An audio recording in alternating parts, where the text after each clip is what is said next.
ururka Region 5 wadani selection oo ah ururka howlgala gobolkan Daawaya deeq lacageed oo ay ku tabaruceen u qaybiyay qoysas danyar ah oo ku sugan magaalada Mooyaale ee gobolkan Daawa.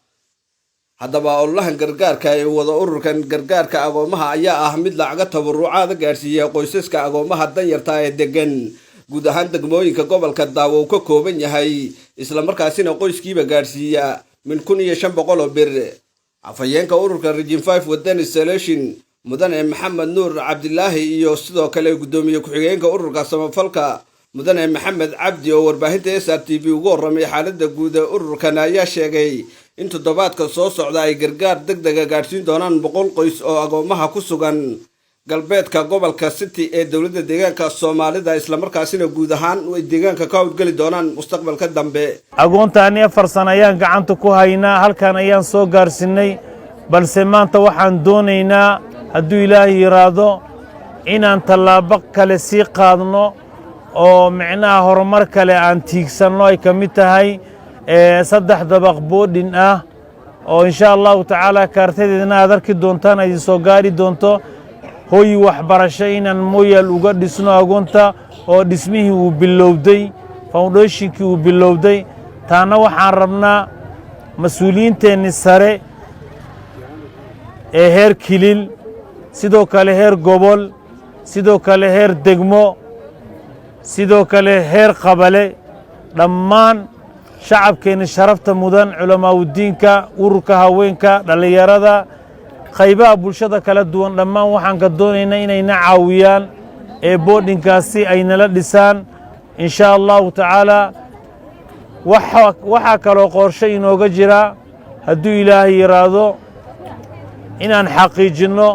annaga u damqanayno walaalaheennii ee xagga iyo micnahaas galbeedka City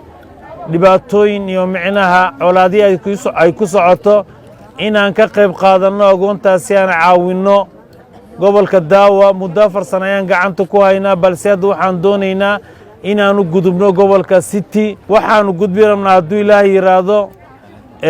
isbuucyada soo socdo hadduu Ilaahay yiraahdo bishaan gudaheedii ayaan rabnaa inaan gobolka City booqanno oo 200 qoys agoomaan gacan ka geysanno annagoo damqasho iyo micnaha naxariis muujinayno walaalaheennii ee meeshaas ku baasan taasna waa qorshe inoo soo socda hadduu Ilaahay yiraahdo laam kulli waad u jeedin waxaan halkaan u joognaa inaan maaragtay agoonteena wax gaarsiino insha Allah halkaan waxaan ka jeedinaynaa codsi iyo qorshe noo yaala in yaraan ka taabanaya qorshe noo yaala waxa waay haddii ay badmo inaan gaarno goboladeen dhan ama kililka dhan insha Allah gaar ahaan gobolka City diyaar baan u nahay insha Allah inaan gaarno walaalaheen meesh ku dhibaataysan inaan maaragtay gacan marino tan kalena waxaan ka codsanaynaa dawladda deegaanka heer kilil heer madaxweyne